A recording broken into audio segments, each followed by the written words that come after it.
चढ़ल बानी गाछी पर पहिला बार गिरेम तो फाट जाई हमारो गाड़।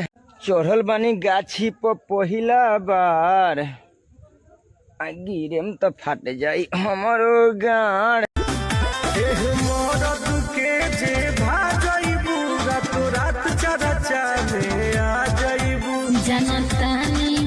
भैलू बढ़ जाई रे डोला बोलो मार कटो चढ़ जाई। हाँ हो होई मरद के जे भागईबू रातो रात चरचा में आ जाईबू। जनतानी फेस भैलू बढ़ जाई। चढ़ल बानी गाछी पर पहिला बार गिरेम तो फाट जाई हमारो गाड़। ई गाना अपन जिगरी यार खातिर चेहरा झटना